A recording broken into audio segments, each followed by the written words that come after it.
मित्रों, जय भीम, नमो बुद्धाय।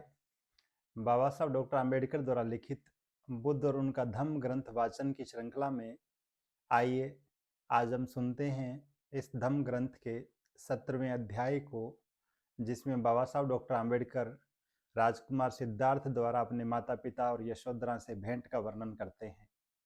बाबा साहब इस अध्याय की पहली पंक्ति में लिखते हैं कि शाक्य संघ की सभा में जो कुछ हुआ उसकी सूचना सिद्धार्थ गौतम के लौटने से बहुत पहले ही राजमहल में पहुंच चुकी थी। घर पहुंचने पर सिद्धार्थ गौतम ने देखा कि उसके माता पिता रो रहे थे और संताप में डूबे हुए थे। शुद्धोधन ने कहा, हम युद्ध की बुराइयों पर तो चर्चा कर रहे थे, लेकिन मैंने ये कभी नहीं सोचा था कि तुम इस सीमा तक चले जाओगे। सिद्धार्थ ने उत्तर दिया, मैं भी नहीं सोचता था कि स्थिति ऐसा मोड़ ले लेगी। मैं तो आशा कर रहा था कि मैं अपने तर्कों से शांति हेतु शाक्यों का मन जीत लूंगा, किंतु कितने खेद की बात है कि सैनिक अधिकारियों ने लोगों को इतना उत्तेजित कर दिया कि वे मेरे तर्क उन पर कोई भी प्रभाव डालने में सफल नहीं हुए। लेकिन मैं आशा करता हूं कि आपने अनुभव किया होगा कि मैंने किस प्रकार परिस्थिति को अधिक बिगड़ने से बचा लिया। मैंने सत्य और न्याय के उद्देश्य को नहीं छोड़ा। सत्य और न्याय के लिए मैं अडिग खड़ा रहा, चाहे उसके लिए मुझे कोई भी दंड मिला हो। मैंने उसके हर एक प्रहार को अपने ऊपर ले लिया। लेकिन शुद्धोधन इससे संतुष्ट नहीं थे। वे बोले, तुमने ये नहीं सोचा कि इससे हमारे ऊपर क्या बीतेगी। सिद्धार्थ ने उत्तर दिया, लेकिन इसी कारण से मैंने परिव्राजक बनने का वचन लिया है। जरा सोचिए, यदि शाक्यों ने हमारे खेत जब्त करने की आज्ञा दे दी होती तो इसका दुष्परिणाम क्या होता। लेकिन तुम्हारे बिना हम इन खेतों का करेंगे क्या। शुद्धोधन पीड़ा से भरकर बोले, सारा परिवार ही शाक्य जनपद का परित्याग कर तुम्हारे साथ देश छोड़कर क्यों न चले।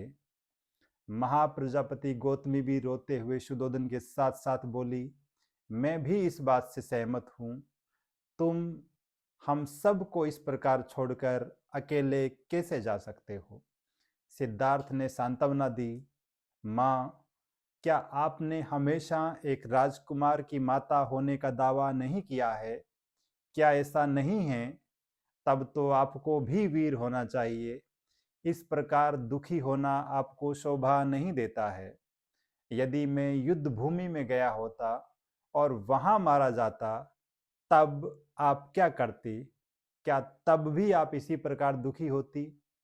महाप्रजापति गौतमी ने कहा, नहीं, वैसा तो एक राजकुमार के योग्य होता, लेकिन अब तुम लोगों से दूर जंगल में जंगली जानवरों के साथ रहने जा रहे हो। हम फिर यहाँ शांति से कैसे रह सकते हैं। मैं तो कहती हूँ कि तुम हमें अपने साथ ही ले चलो। सिद्धार्थ ने प्रश्न किया, मैं आप सबको कैसे साथ ले जा सकता हूँ। नंद अभी बच्चा है। मेरे पुत्र राहुल का अभी अभी जन्म हुआ है। क्या आप इन्हें छोड़कर मेरे साथ जा सकती है।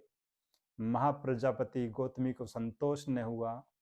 उन्होंने फिर निवेदन किया, ये संभव है कि हम सब शाक्यों का देश छोड़कर कौशल राज के संरक्षण में रहने के लिए कौशल देश में चले जाएं। सिद्धार्थ ने पूछा, लेकिन माँ, शाक्य क्या कहेंगे। क्या वे इसे देशद्रोह नहीं समझेंगे। इसके अतिरिक्त मैंने वचन दिया है कि मैं वाणी या कर्म से ऐसा कुछ नहीं करूंगा जिससे कौशल राज को मेरी पबज्जा का वास्तविक कारण ज्ञात हो जाए। ये सही है कि मुझे अकेले जंगल में रहना होगा, लेकिन उत्तम क्या है, जंगल में रहना अथवा कोलियों के वध में भागीदार बनना। शुद्धोधन ने पूछा, लेकिन इतनी व्यग्रता क्यों। शाक्य संघ ने अभी कुछ समय के लिए लड़ाई को स्थगित कर दिया है। हो सकता है कि युद्ध कभी छिड़े ही नहीं। तुम अपनी पबज्जा स्थगित क्यों नहीं कर देते। हो सकता है कि तुम्हारे यहाँ बने रहने के लिए शाक्य संघ से अनुमति प्राप्त करना संभव हो जाए। सिद्धार्थ को यह विचार सर्वथा नापसंद था। उन्होंने कहा, चूंकि मैंने पबज्जित हो जाने का वचन दिया है, इसीलिए शाक्य संघ ने अभी कोलियों के विरुद्ध युद्ध छेड़ने का निर्णय स्थगित कर दिया है। संभव है कि मेरे पबज्जा ग्रहण कर लेने पर शाक्य संघ को अपनी युद्ध की घोषणा को वापस ले लेने के लिए राजी किया जा सके, किंतु ये सब कुछ पहले मेरे पबज्जा ले लेने पर ही निर्भर करता है। मैंने वचन दिया है और मुझे उसे अवश्य ही पूरा करना चाहिए। वचन के उल्लंघन का परिणाम हमारे लिए और शांति के लिए बहुत गंभीर हो सकता है। राजकुमार सिद्धार्थ अपनी माता को कहते हैं, माँ, अब मेरे मार्ग में बाधक न बनो, मुझे अपनी अनुमति और अपनी मंगल कामना दीजिए। जो कुछ भी हो रहा है वो अच्छे के लिए ही हो रहा है। महाप्रजापति गौतमी और शुद्धोधन सिद्धार्थ की ये बातें सुनकर मौन हो गए। तब सिद्धार्थ यशोधरा के कक्ष में पहुंचे।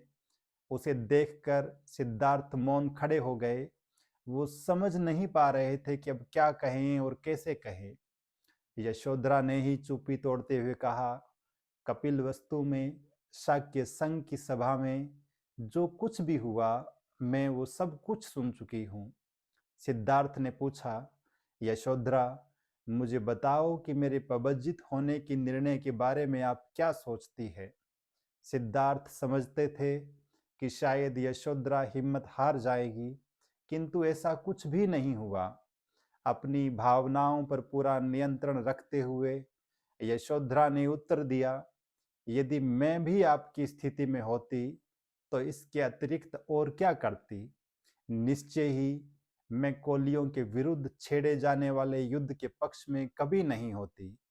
आपका निर्णय उचित निर्णय है। मेरी सहमति, मेरा समर्थन सदैव आपके साथ है। मैं भी आपके साथ पबज्जित हो जाती, और यदि मैं पबज्जित नहीं हो पा रही हूँ तो इसका एकमात्र कारण यही है कि अभी मुझे राहुल का पालन पोषण करना है।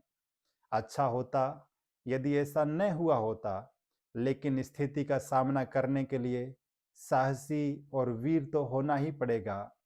आप अपने माता पिता और पुत्र की तनिक भी चिंता न करें। मैं जब तक जीऊंगी उनकी देखभाल करती रहूंगी।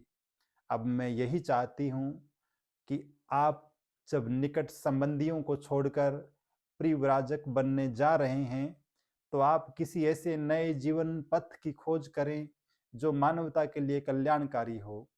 सिद्धार्थ यशोधरा की इस बात से बहुत प्रभावित हुए। इससे पहले उन्होंने कभी नहीं जाना था कि यशोधरा इतनी वीर, इतनी साहसी और इतनी उदार हृदय वाली स्त्री है, और वे सच में कितने गौरवशाली है कि उन्हें यशोधरा जैसी जीवन संगिनी मिली, लेकिन समय ने दोनों को अलग अलग कर दिया। सिद्धार्थ ने यशोधरा से कहा, मैं राहुल को देखना चाहता हूँ। उन्होंने राहुल पर एक पिता की वात्सल्यपूर्ण दृष्टि डाली और फिर वे महल से चल दिए। आज की इस वीडियो में इतना ही। उम्मीद करते हैं कि आपको ये विचार, ये अध्याय पसंद आया होगा।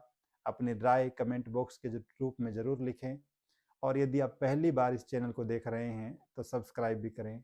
आप सबको बहुत बहुत साधुवाद।